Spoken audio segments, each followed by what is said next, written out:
Verse 1, alalahanin mo ang lumikha sa iyo habang bata ka pa at bago dumating ang panahon ng kahirapan at masabi mong hindi ako masaya sa buhay ko.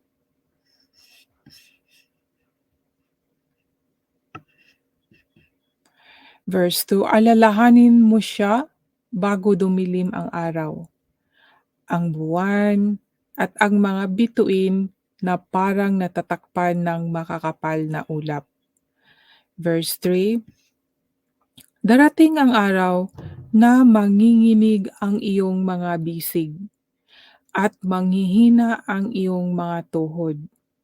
Hindi ka na makakanguyang mabuti dahil iilan na lang ang iyong ngipin at lalabo na ang iyong paningin.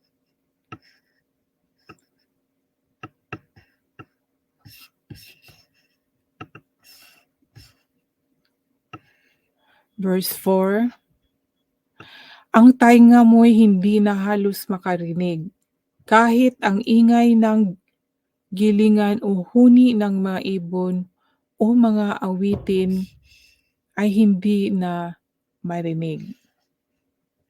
Verse 5, matatakot ka nang umakyat sa matataas na lugar o lumakad sa lansangan ng nag-iisa. Puputi na ang iyong buhok, hindi ka na halos makakalakad at mawawala na ang lahat ng iyong pagnanasa. Sa bandang huli, pupunta ka sa iyong tahanang walang hanggan at marami ang magluluksa para sa'yo. Magluluksa para sa'yo sa mga lansangan. Verse 6, kaya alalahanin mo ang Diyos habang nabubuhay ka, habang hindi pa nalalagot ang kadinang pilak at hindi pa nababasag ang gintong lalagyan, o hindi pa nalalagot ang tali ng timba sa balon at nasisira ang kalo nito.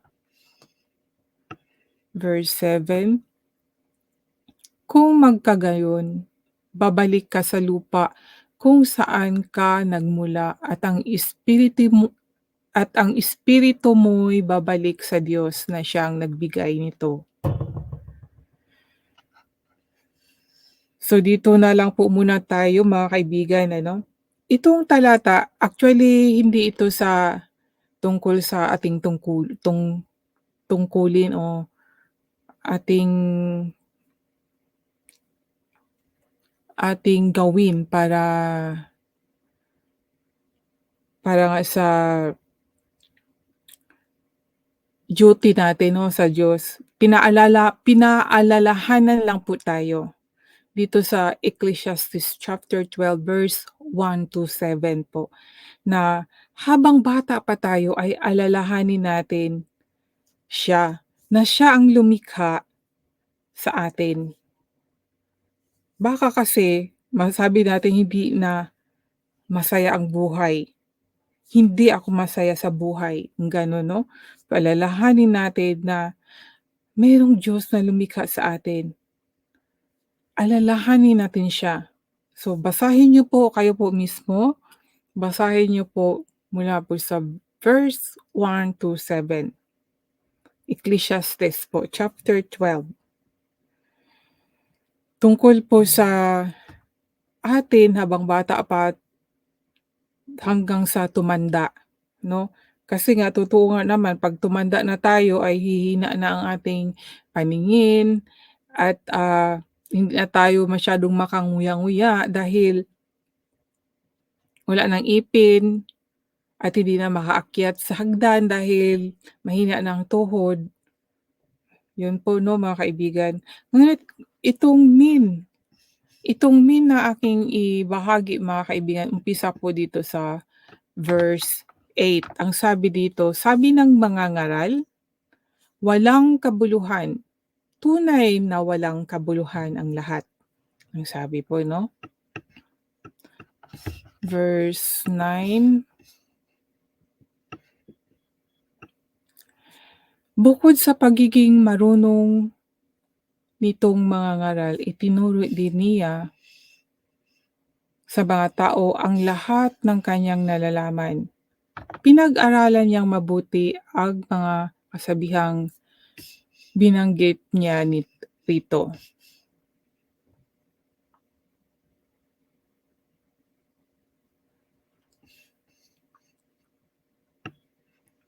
Verse 10, pinagsikapan niyang gamitin ang mga nararapat na salita at ang lahat ng isinulat niya rito ay tama at totoo.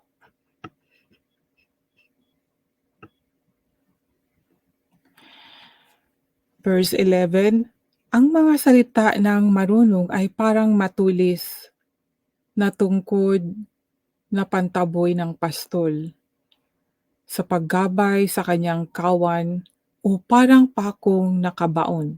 Ibinigay ito ng Diyos na tangi nating tagabantay.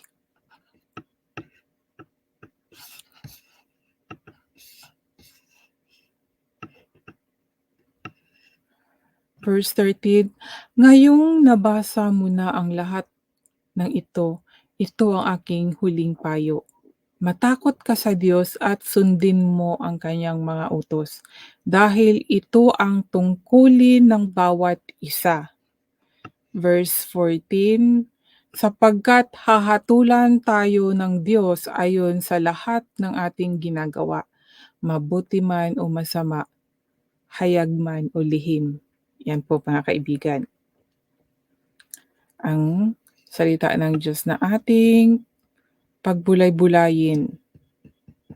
At kung meron po kayong alam, naunawaan, ibahagi niyo rin po para madagdagan po ang aking naunawaan. So, bahagi ko lang po ang aking naunawaan mga kaibigan at siyempre kung meron po kayong willingness, pwede po kayong mag-join sa akin sa mga live ko po para po ating pagbulay-bulay ng salita ng Diyos. So, habang wala pa po akong kasama ay ako lang po ang magbabahagi ayon po sa aking naunawaan. So, ito 'no, yung binasa ko ito, actually kung bakit ko ito naibahagi, humihingi po kasi ako sa Panginoon. Nung time na yon, sabi ko, "Lord, bigyan mo naman ako ng salita or talk to me Lord." And then, as usual po binuklat ko po ang Bible at ito po yung nabuklat ko, Ecclesiastes chapter 12. So binasa ko, habang binasa ko, tumagos po sa aking puso at isipan itong nasa chapter 13. Ito po ang bale main na naunawaan ko po na sabi dito, ngayong nabasa mo na ang lahat ng ito ang aking huling payo. Matakot ka sa Diyos at sundin mo ang kanyang mga utos, dahil ito ang tungkulin ng bawat isa. So, doon napatanong po ako sa sarili ko, hala, may tungkulin pala talaga ang bawat isa, ang bawat tao.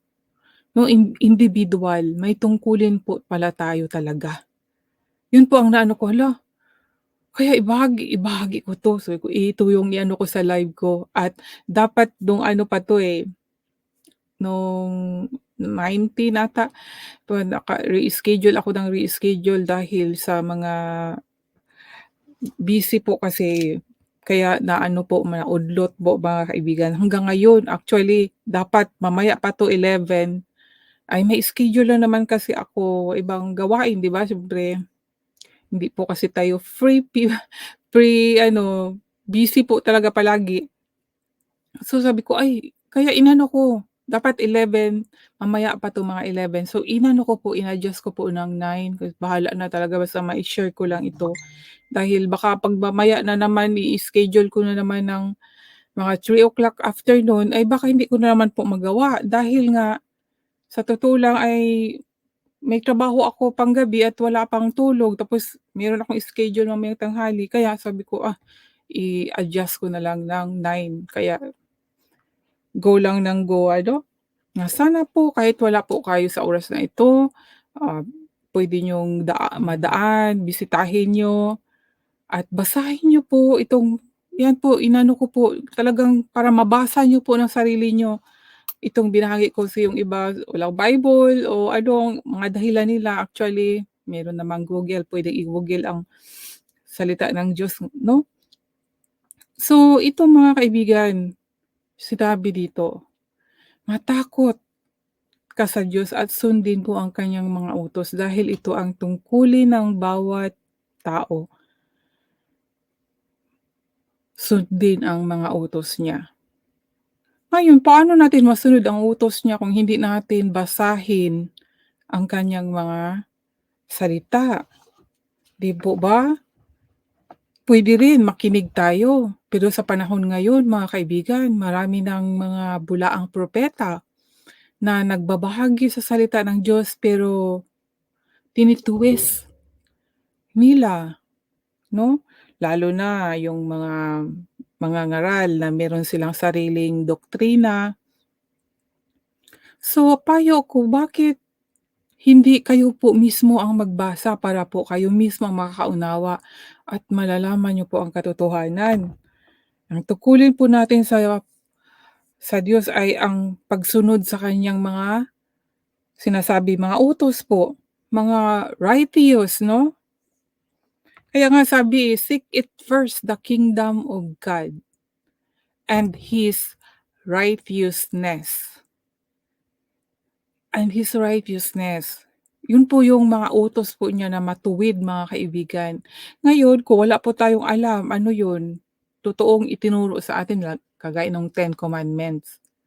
Ngayon kung hindi natin memorize, hindi natin isinaiisip kung ano yung utos ng Diyos, wala ding kabuluhan, 'di ba? Kaya kailangan talaga sa puso, isip ang mga salita ng Diyos para atin pong masunod. Kaya nga sabi nila wala daw perfect na tao. Paano hindi maging perfect kasi hindi sinusunod, 'no? At sabi walang makakasunod. Kaya nga, totoo 'yan, walang makakasunod sa 10. 10 lang yung pinaka-main commandments. Palagay natin ang dami pong mga pinagbawal ang Diyos pero yung 10 commandments na sinabi ni Moises, yun po ang pinaka-main na huwag mong gawin 'yan, huwag mong gawin ito. So ngayon para po malaman natin, atin pong ano, balikan, basahin po natin itong nasa Exodus po. Para malaman po natin ang mga utos niya. Dahil sa ngayon din ay didebatehan nila na ang utos ni Moises ay hindi na raw sinusunod. Pero sa akin po, kahit na meron tayong Jesus Christ na nagligtas sa atin, masabi ko pa rin na hindi po ito nawala. May mga ano lang, may kaibahan lang po ang pagkasabi ni Jesus Christ, pero hindi po niya ito inalis.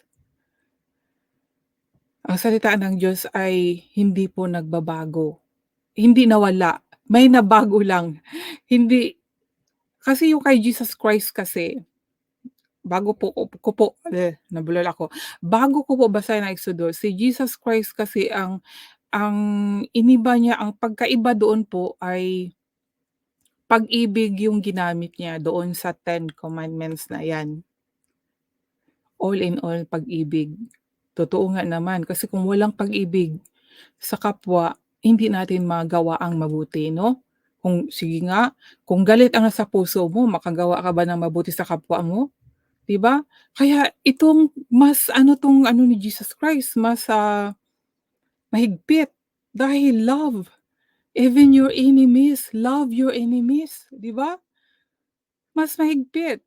Kaya hindi po nawala, may na ano po, nabago lang talaga kapag ano niya, malalaman po natin 'yan kasi nagpasalamat nga ako sabi ko na, "Lord thank you talaga at nabigyan ba ako ng unawa dito." Kasi nga narinig ko kasi na wala na yung 10 commandments, inalis na, wala na, si Jesus Christ na daw lahat. Totoo naman 'yan na si Jesus Christ talaga at 'pag tayo sa kanya mapawalang sala tayo. Ngunit walang kabuluhan ang pagligtas niya sa atin kung hindi din tayo gagawa ng mabuti, 'di ba? Kung hindi natin sundin ang sinabi niyang God above love God with all your heart, mind, and soul, 'di ba? And then second commandment is love your neighbor as yourself. So, sa love, all in all love, yun po yun mga kaibigan. At meron pa, so basahin ko na po itong sa Exodus para po ma-review natin kung ano po yung utos ng Diyos, ano. So sabi dito sa verse 1 ng Exodus chapter 20, sinasalita ng Diyos ang lahat ng salitang ito na sinasabi, "Ako ang Panginoon mong Diyos, na naglabas sa iyo sa lupain ng Egypto sa bahay ng pagkaalipin.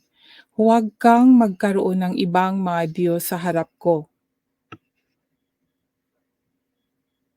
Huwag kang gagawa para sa iyo ng larawang inanyuan o ng kawangisman ng anumang anyong nasa itaas sa langit, o ng nasa ibaba sa lupa, o ng nasa tubig sa ilalim ng lupa. Huwag mong yuyukuran sila o paglingkuran man sila, sapagkat akong Panginoon mong Diyos ay Diyos na mapanibughuin, na aking dinadalaw ang katampalasanan ng mga magulang sa mga anak." Teka muna mga kaibigan, hindi ko kasi makita. 5, sa mga anak hanggang sa ikatlo at ikaapat na salin ng lahi ng mga napupuot sa akin. Verse 6. At pinagpapakitaan ko ng kaawaan ang libu-libong umibig sa akin at tumupad ng aking mga utos. 'Di ba ang ganda 'no? 7, huwag mong babanggitin ang pangalan ng Panginoon mong Diyos sa walang kabuluhan, sapagkat hindi aariin ng Panginoong walang sala ang bumabanggit ng kanyang pangalan sa walang kabuluhan. 'To napansin ko ba, lately lang po, may mga vloggers na yung expression po nila, sinasabi, "Diyos ko." Yung mga gano'n, hindi po maganda yun mga kaibigan. Kaya nga sabi nga dito 'di ba, huwag babanggitin ang pangalan ng Diyos, ng Panginoon mong Diyos na walang kabuluhan, tapos ginagawang expression. Hindi po gano'n dapat, dahil ang Diyos po 'pag lagi tayo nag-pray tayo, yun po ang mga paggamit lang po, ginagamit lang po natin siya 'pag tinatawag natin, sinasamba natin, tinataas natin, hindi yun sa mga 'pag ano, "Hala, Diyos ko," 'pag nakita na ano yung ibang tao, "Diyos ko, naunsa naman, naano ka naman," parang gano'n. Hindi po maganda 'yan, mga kaibigan. Dati ganyan po ako pero talagang iniiwasan ko na, hindi ko na ginagawa 'yan dahil very precious ang Diyos, eh, yung pangalan niya. Ano 'yan mga kaimata, pinag-iingatan natin dahil Diyos 'yan, eh. Kung meron po talaga kayong tunay na pag-ibig sa Diyos ay iniingatan po talaga ninyo. Hindi po talaga ano yung basta-basta lang. Talagang nasa isip na, ay, very, very precious God, powerful, talagang talagang very ano, yung basta 'pag iniingatan nasa puso at saka sa isipan, hindi siya basta-basta lang gagamitin na. Yung pang ano, basta naano ko talaga, hindi lang isang vloggers na naringgan ko ng ganyan. Gusto ko nga din sanang i-ano, pero hindi ko na lang inaano kasi minsan 'di ba, sabi ko, I just mind my own na lang, na actually ang gusto ng Diyos ay itama ang mali, dahil ang kanyang salita ay ating bilang ating ano,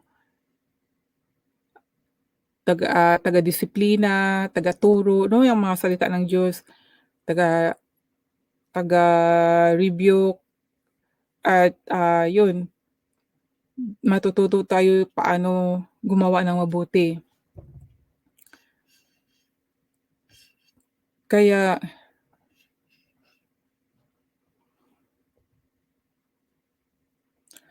kaya 'yan yung mga kaibigan ano. And then dito sa verse 8,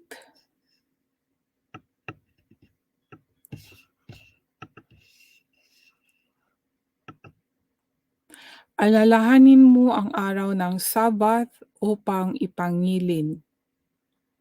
Ang Sabbath 'di ba yung worship day po 'no, na sabi, "Huwag magtrabaho kundi sa kanya ilaan talaga kay Lord ang araw na ito." Sa 9, 6 na araw na gagawa ka at iyong gagawin ang lahat ng iyong gawain. So yan po yan ano, yung 6 na araw yan ang ating araw na pag-work, pero yung 7 na araw ay yun ang pagsamba na dapat magpahinga tayo, yun po yung utos ng Old Testament po. Sa 10, ngunit ang ikapitong araw ay Sabbath sa Panginoon mong Diyos. Ito po 'no, sa araw na iyan ay huwag kang gagawa ng anumang gawa. Ikaw ni ang iyong anak na lalaki ni babae, ni ang iyong aliping lalaki ni babae, ni ang iyong baka, ni ang iyong taga-ibang lupa na nasa loob ng iyong mga pintuang daan. O 'di ba? Pati na yung mga hayop nga, ay dapat pahinga din po. Yun po ka-istrikto ang Diyos natin. Na hanggang ngayon po siyempre 'no, kailangan natin maglaan ng oras sa kanya, para kay Lord lang po talaga. Pero sa sobrang busy na yung iba kahit na nga isang oras lang hindi pa makapagsimba 'no, or kahit half day lang hindi pa makapunta dahil sa sobrang busy. Uy mga kaibigan, diyan 'pag, hindi na kayo nagsamba, nagsisimba, maglaan po kayo ng oras para sa Panginoon. At tapos na po yung COVID, wala na po yung ano, wala na po yung ano ba yun, yung bawal lumabas ng bahay. Kaya balik na po tayo sa pagsamba. At sa verse 11, "Sapagkat sa 6 na araw ay ginawa ng Panginoon ang langit at lupa, ang dagat at lahat ng nangaroon, at nagpahinga sa ikapitong araw na ano pa't pinagpala ng Panginoon ang araw ng Sabbath at pinakabanal." Imagine, pinagpala ng Panginoon ang araw ng Sabbath. So, dapat sa pinagpalang araw ay nandoon tayo para tayo ay pagpalain din mga kaibigan.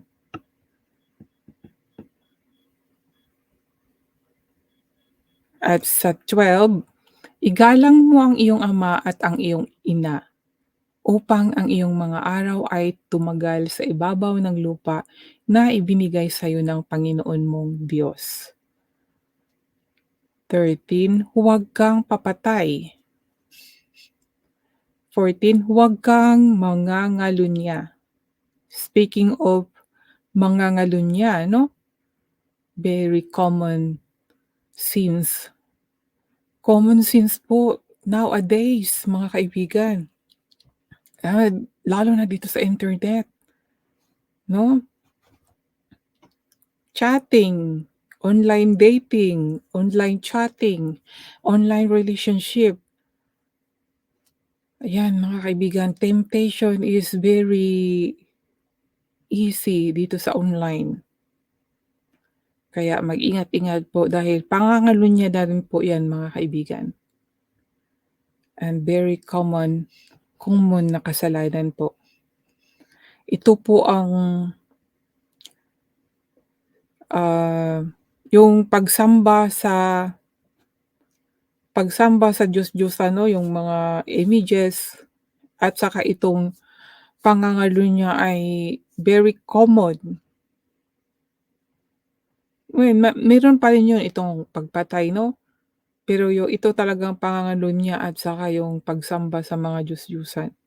yang dalawa na 'to ay connect connect po siya kasi kung tayo ay sumamba ng mga larawan o lumuhod sa mga larawan, nagbanggit ng mga ibang pangalan, ay wala pong kaibahan dito sa pangangalunya din sa kapwa natin. Halimbawa, may asawa tayo at, nakikiapid tayo, ay gano'n din po. Para din po tayong nakikiapid in spirit 'no, dahil meron tayong Diyos na naglalang sa atin. Kung ating balikan yung sinabi do'n sa Ecclesiastes na ang Diyos ang naglalang sa atin,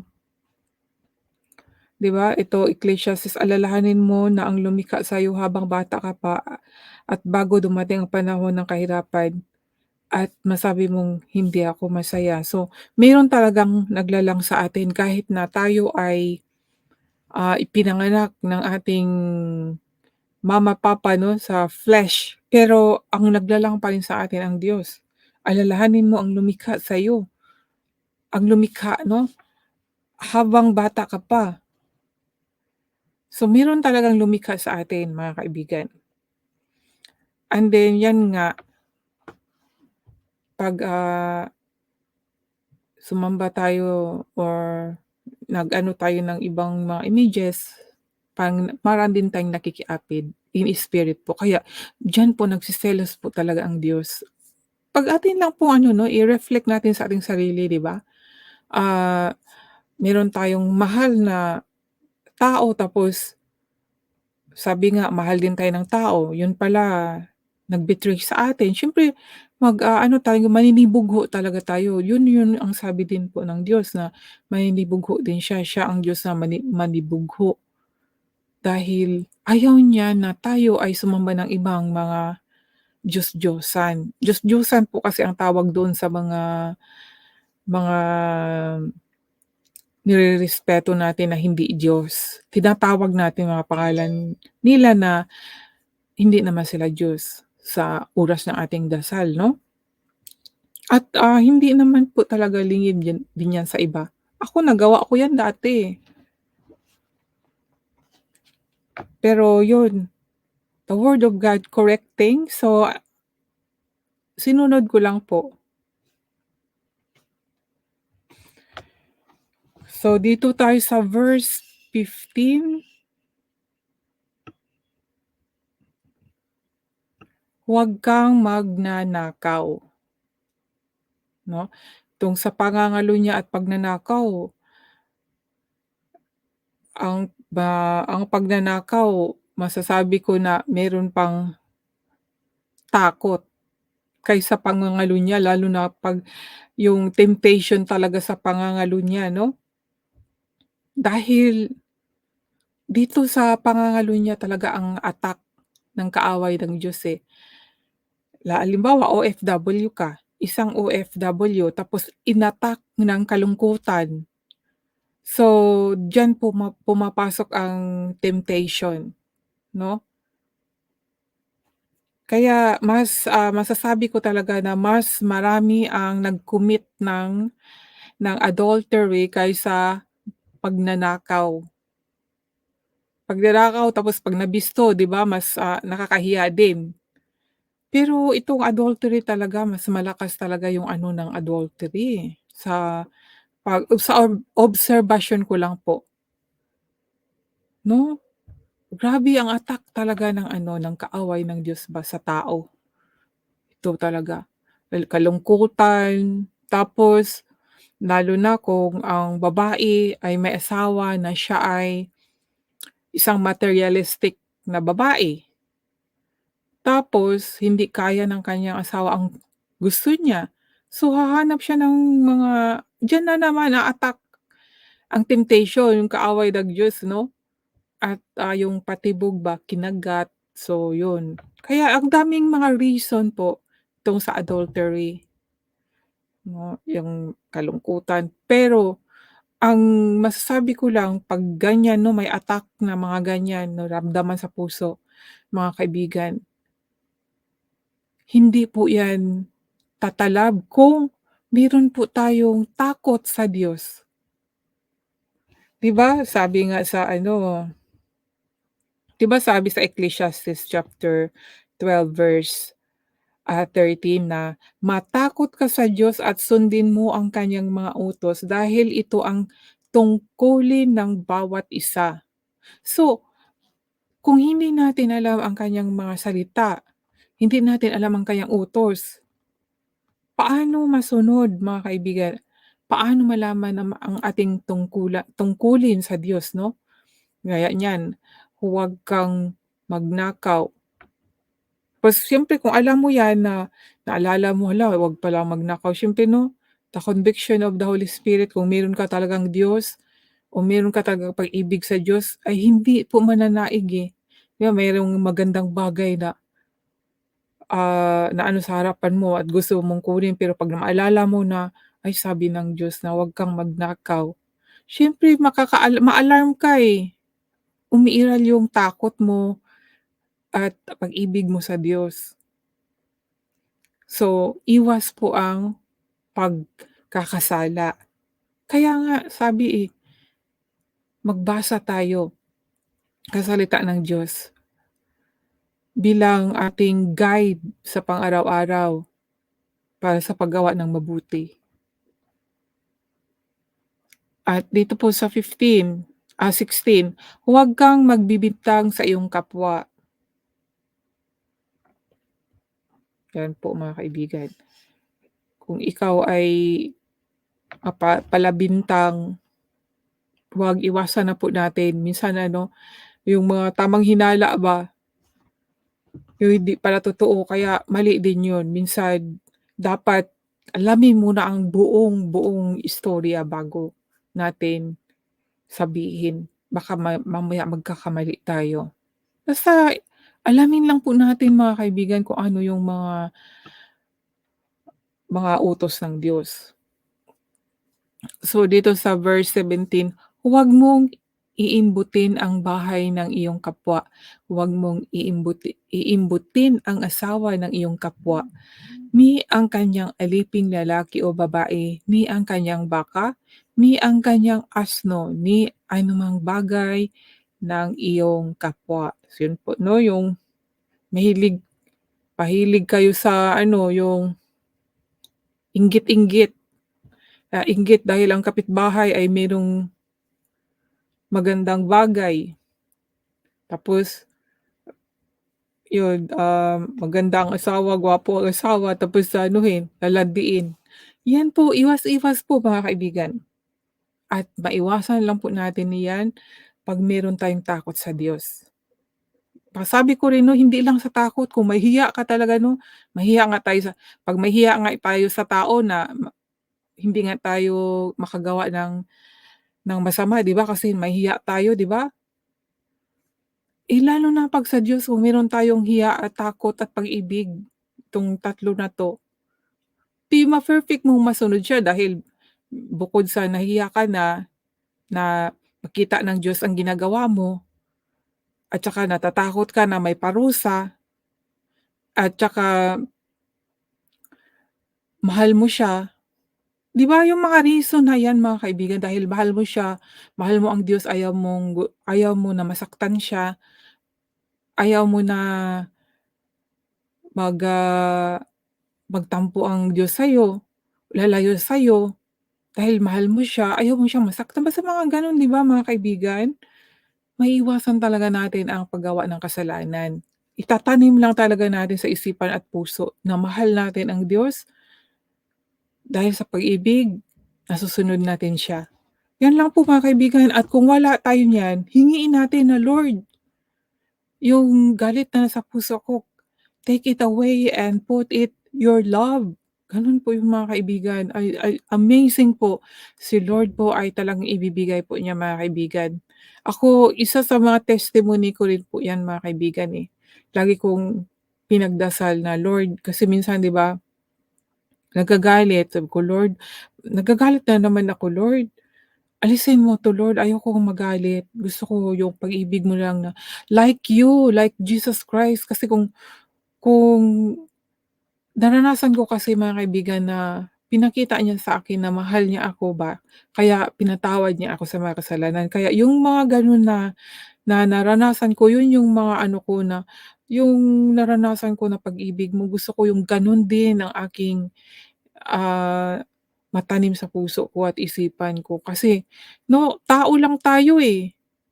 Hindi tayo makagawa ng mabuti o perfect kung hindi natin hingi sa Panginoon na wala siya na maggabay sa atin. Kaya siya lang talaga mga kaibigan. Ako nga na-amaze ako, tapos na-amaze ako dahil sabi ko, "Lord, thank you talaga Lord." Kasi sa work ko ba, kasi isa yan sa mga bale experiment 'no, experience ko talaga kasi totoong nangyari. Sa trabaho maraming tao, iba-ibang ugali 'no. So akala mo, may tao na galit sa'yo, pero hindi naman pala, minsan ugali lang talaga niya. Ang adjustment po tayo, eh. Hindi porke yung tao na ating halimbawa katabi ay, parang magalit siya, nagbagsak-bagsak, siguro may sarili siyang problema o ano, tapos, katabi natin mabibigla ka na, "Nagalit ba 'to sa akin?" Hindi po tapos, ikaw din o ako din nung time na yun baka galit din ako. Siguro kahit walang salita, action, 'di ba minsan actions speak louder, so dadabugan ko rin kaya ito kasi minsan gano'n ang nangyari, eh. Pero pinag-pray ko, "Lord, ah, tulungan mo ako na hindi ko hindi ko tatapatan yung kanyang mga ginawa." Baka mag-away gano'n o kung nagdadabog siya, dadabog din ako, 'di lalong ano 'no, dabugan-dabugan. Lalo na 'pag, walang good communication. So akala ko nagalit sa'kin pero hindi, eh, pray lang. Kasi sabi ta's naalala ko yung mga word na wag kang don't ano ba yun, yung tungkol sa don't paano ba yun, yung evil kung don't fight evil with evil ba yun? Basta gano'n, may gano'n yung word na yun mga kaibigan, kundi fight with love, parang gano'n yun. Hindi ko masyadong ma-remember, pero yun yung naano, mga word na yun pasalamat talaga ako sa Diyos na thank you talaga Lord sa mga word mo na nagpa-remind sa akin. So, ma-adjust ba mga kaibigan, makontrol natin ang ating sarili na hindi natin alam baka nagdadabog siya, may sarili siya problema, hindi niya iniisip na may mga kasama siya, katabi siya na baka maano ba yung magulat 'no, or pinapakitaan ka ng hindi magandang pag-uugali. Tapos pakikitaan mo rin ng hindi magandang pag-uugali. Hindi pala gano'n, dapat kung pinapakitaan tayo ng hindi magandang pag-uugali, dapat mabuti ang ipapakita natin. So, triny out ko po 'yan mga kaibigan, and with prayer. And then sa ngayon lang po 'no, itong mga ano, parang nag-work po siya. Nag-work at, naging okey na yung kinakausap na niya ako. Dahil ewan ko ba mga kaibigan ano, may siguro nature ko na talaga din ito na kahit yung isang tao, kahit noon pa, eh, nung maliit pa ako na na-bully ako, pero nung time na nakita ko yung nag-bully sa akin na kaawa-awa yung sitwasyon niya, umiiral po yung awa ko sa kanya. Kaya gano'n pa rin hanggang ngayon. Dapat parang matuwa na, buti nga sa'yo gano'n, parang lalo na ngayon na may alam na ako sa salita ng Diyos, mas lalo kong hindi ano, hindi ko magawa dahil natatakot ako kay Lord. Alam ko na nakikita niya ang mga ginagawa ko at alam niya kung anong iniisip ko, alam niya ang laman ng puso ko. Alam na alam ng Diyos, kaya nakaka-amaze nga si Lord talaga mga kaibigan. Alam niya lahat kaya walang nakakatago sa kanya.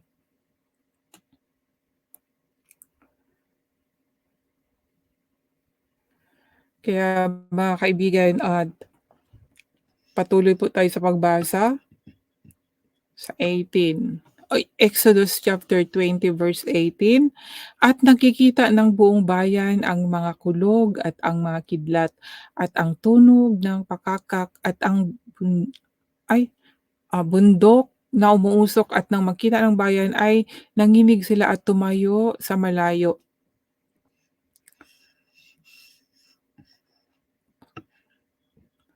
At sinabi nila kay Moises, verse 19, "Magsalita ka sa amin at aming didinggin, tatapat huwag magsalita ang Diyos sa amin, baka kami ay mamamatay." Verse 20, sinabi ni Moises sa bayan, "Huwag kayong matakot sapagkat ang Diyos ay naparito upang subukin kayo at upang ang takot sa Kanya ay sumasa inyo upang huwag kayong magkasala."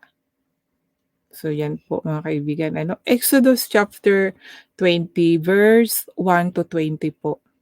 Pero nandito po all in all yung Ten Commandments at binasa ko lang po hanggang dito. So ngayon mga kaibigan, totoo nga ba na inalis na ni Jesus Christ ang Ten Commandments? Wala na daw yun. Hindi na daw yun ang dapat sundin, ang sabi. Ano ang sabi ni Jesus Christ dito sa Matthew chapter 22 verse 35 to 36 po? Basahin po natin. "At isa sa kanila na tagapagtanggol ng kautusan ay tinanong siya ng isang tanong upang siya'y tuksohin." Ang sabi, "Guro, alin baga ang dakilang utos sa kautusan?"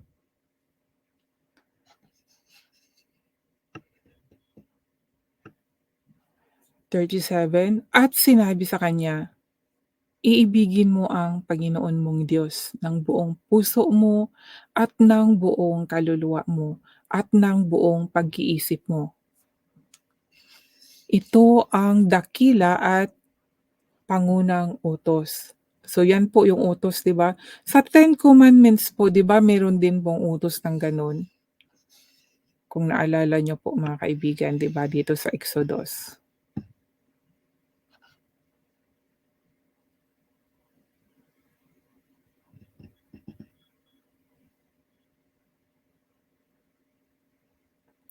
Ito. Ito yan mga kaibigan yung sinabi ni Jesus Christ na, yung the first greatest command niya na love God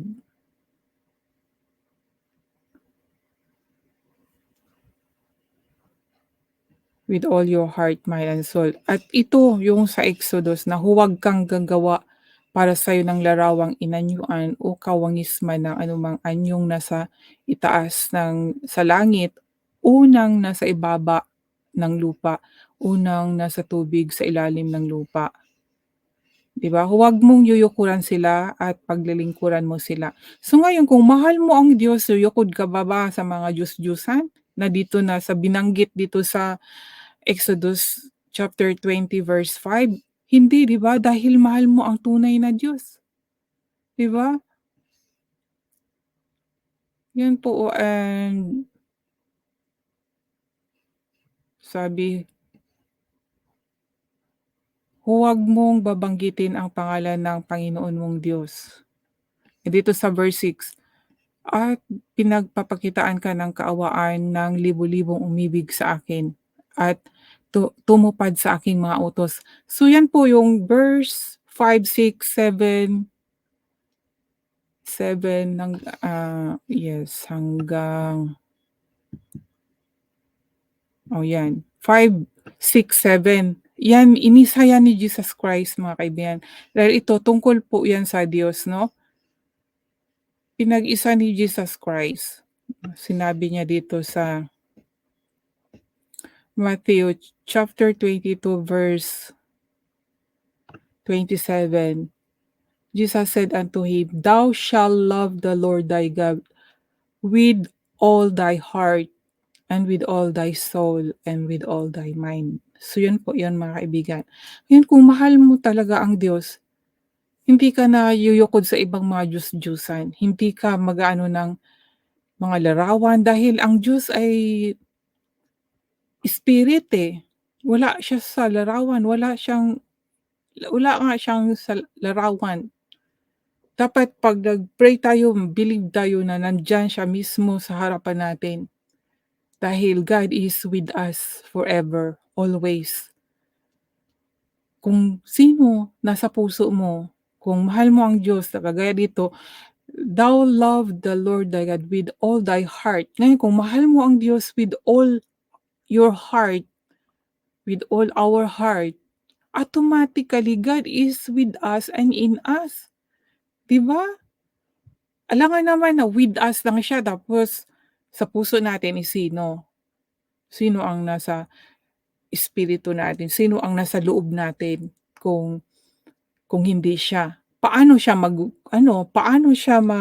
with us kung nasa sarili natin mismo ay hindi siya? Kaya sa pangunawa ko po mga kaibigan in and out, God is with us and in us, yan po yun ang sa pangunawa ko po.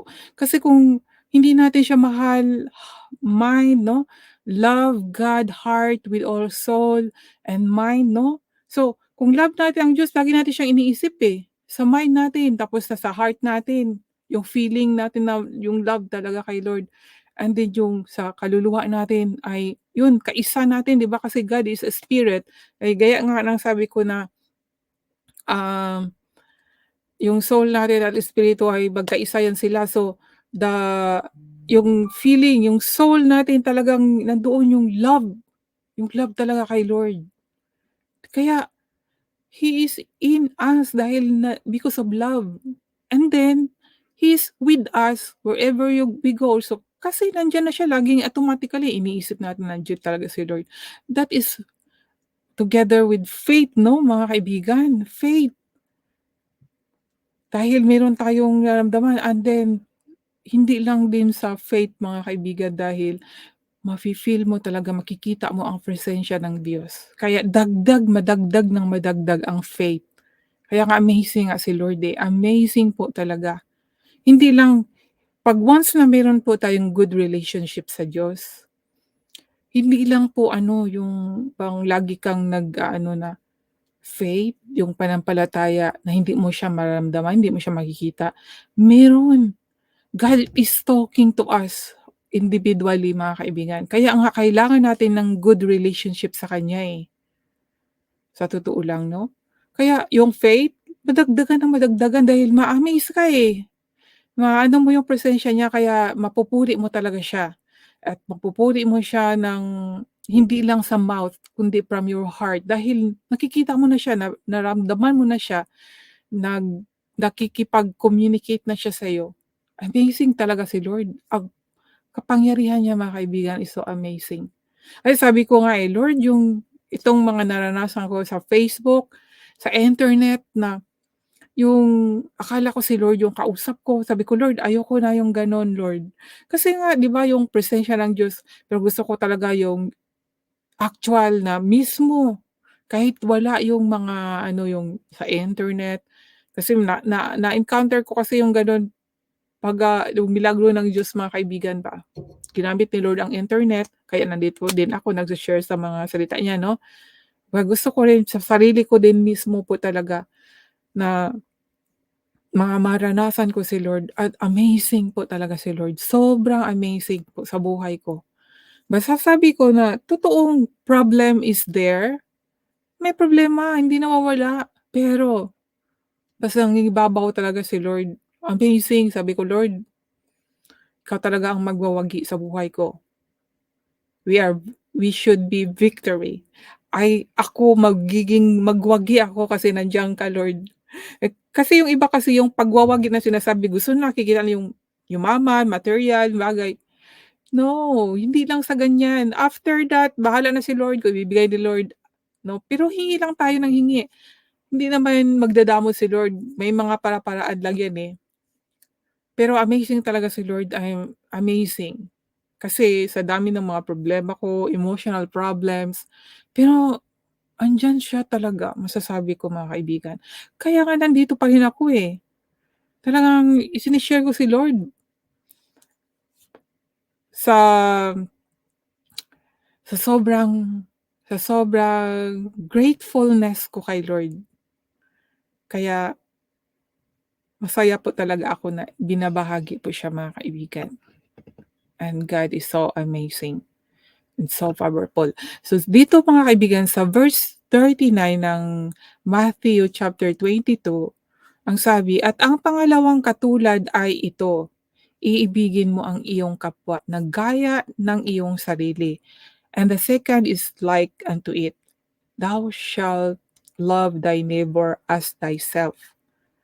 So yan.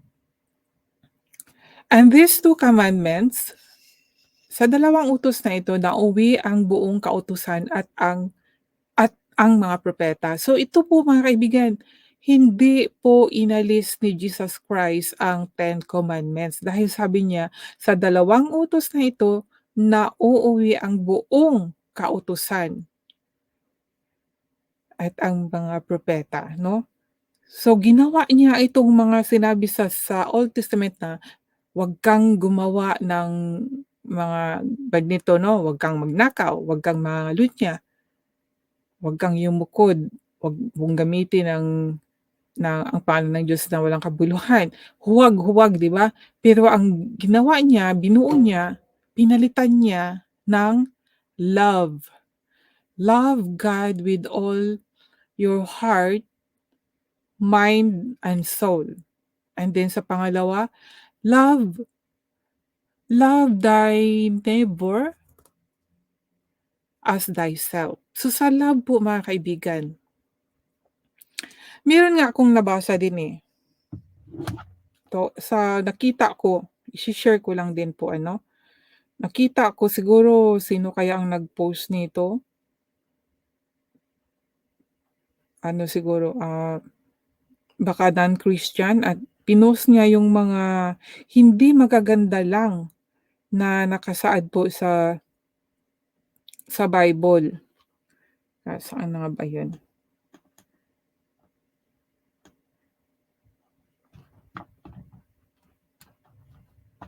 Ito, itong parang inano lang po niya, ibinahagi po niya yung sa comments nabasa ko po, sabi dito, meron kasing nakalagay dito na mababasa daw sa Book of Leviticus, yung sabi na, "Kill the adulterers." So, ito lang ang sa dami po niyang inano mga kaibigan na about po na sabi dito, "Kill adulterers, kill witches, kill, kill all witches, kill blasphemers, kill false prophets." Hindi niya naunawaan ito, hindi naman talaga ganito ang sabi ng Diyos, eh, na na ano lang yung kung wala talagang something na ginawang masama ba ang tao. Pero ito ay sa Old Testament. Ngayon, itong sa adultery 'no, kasi nung Old Testament, 'di ba 'pag nangangalunya yung mga tao, pinapatay nila yung mga nag-a-adultery nung nakikiapid, 'di po ba, pinapatay nila. Pero inalis na yun, yun po yung sinabi ko na ay hindi inalis, iniba ni Jesus Christ. Kaya nga sa New Testament hindi na yung ganito yung itinuro noon. Kasi 'di ba noon, kung binato ka ng bato, batuhin mo rin siya ng bato, 'di ba? Ngayon iniba ni Jesus Christ, kaya amazing nga si Jesus Christ talaga, eh, dahil sinabi 'pag batuhin ka ng bato, batuhin mo siya ng tinapay, 'di ba? So, love ang ano po doon, ang ipinalit ni Jesus Christ, hindi na po yung an eye for an eye, tooth for a tooth, hindi na po gano'n. Sa pag-ibig na po. Kaya nga do'n sa ano 'di ba yung kasi nung mga Pariseo, nakita nila yung adultery at 'di ba tinanong nila kay Jesus Christ na siya ay nakikiapid, ano ang dapat gawin sa kanya, 'di ba? At ano ang sagot ni Jesus Christ, 'di ba? Kung kung sino sa inyo ang hindi nagkakasala, batuhin siya, 'di ba mga kaibigan? So, iniba lang ni Jesus Christ, hindi po nawala 'yon, iniba lang. Ang mga nagkakasala ngayon, hindi na po yung sabing papatayin, kundi bumalik loob kay Jesus Christ, sumampalataya sa Kanya. 'Pag tayo ay sumampalataya sa Kanya, tayo ay mapawalang sala. Yun po yun mga kaibigan. Kaya amazing. Ito gusto kong i-share ito, para maunawaan itong tungkol dito pero sa ngayon kailangan ko pang pagbulay-bulayin at ito lang po itong sa adultery lang po muna ang ibabahagi ko para maunawaan po ng iba. Kasi sabi dito, "When someone tells you about their loving God, be sure to show them this and ask them to explain." I-explain daw ito na ang Bible commands us to kill adulterers. Noong unang panahon totoo po 'yan at meron pa sa ibang bansa gano'n ang inano, yung parusa nila. 'Di ba sa atin ngayon puwedeng ikulong sa ano, 'no, yung yung iba tao na mismo ang judge sila na mismo, yung bang sa sobra nilang galit 'no, gano'n, 'di ba? Pero 'pag tayo ay maka-Diyos o talagang may Diyos na takot tayo sa Diyos na hayaan natin ang Diyos ang magbigay ng parusa, ay ipagdasal natin. Ngunit kung tayo ay nag-commit ng adultery, meron po tayong kaligtasan, meron pong sa atin, I'm sure for that talaga mga kaibigan. At isa po ito sa testimony ko kung kaya nandito ako nagbabahagi sa salita ng Diyos, 'no? 'Pag nag-commit tayo ng kasalanan, whatever sin, God will forgive us, 'yun lang po. At wala na po itong ganito, yung kung ano yung kasalanan ay ano yung 'yun papatayin, hindi na po sa gano'n. Kaya nga may Jesus Christ. So 'yan po mga kaibigan at, naibahagi ko na po sa susunod na lang sa sunod po uli continue lang po tayo sa ah, pagbasa, pakinig sa salita ng Diyos 'no, bilang aral lang din, nakaka-amaze po ang salita ng Diyos mga kaibigan. Basta masabi ko lang po talaga na sa buhay ko po, grateful po ako kay Lord at isa sa mga salita niya ang ibinigay na pinaunawa niya sa akin bilang guide ko po. Kaya nandiyan lang po sa mga halimbawa sa pamilya ko, sa mga kapatid ko, kung nakita nila ito na hindi sila maniwala sa akin, bahala po sila. Basta ito, na sana po maniwala po. Dahil hindi ko naman po mapilit kung hindi po maniwala. Pero hindi po ako magsasayang ng oras dito kung kung kung hindi po totoo ang mga pinapatotoo ko po. At hindi po ako magsasalita dito na hindi ko po naranasan talaga yung presensya ng Diyos na kabutihan niya, yung kabutihan po ng Diyos so amazing. God is so amazing po mga kaibigan. At hanggang ngayon talagang grateful pa rin ako kay Lord. Basta amazing si Lord. And I'm happy talaga na isa ako sa kanyang ginawang instrumento. At katungkulan natin, ito yung katungkulan natin mga kaibigan, alamin ang tungkol po sa kanya at ibahagi po siya. And we have to pray and worship sa kanya dahil siya lang po ang Diyos na lumikha sa atin.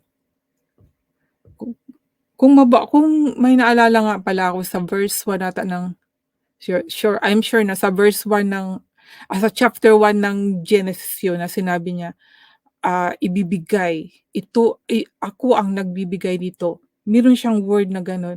I don't know, na-amaze ako doon na si Lord nagbibigay talaga siya kahit hindi natin hinihingi. Kasi sa pagkakaalam ko hindi hiningi yun, eh, hindi pa wala akong nabasa na hiningi kundi kusa niyang binigay. Kaya si Lord magbibigay po talaga sa atin mga kaibigan, magbibigay po siya at alam po niya kung ano po yung pangangailangan natin. Huwag lang po tayong ma-discourage na hindi pa natin matanggap agad at mag-examine din po tayo sa sarili natin. Bakit gano'n? Baka merong mga bagay na dapat nating gawin para ibibigay na ni Lord ang ating hinihingi. Kasi minsan, may mga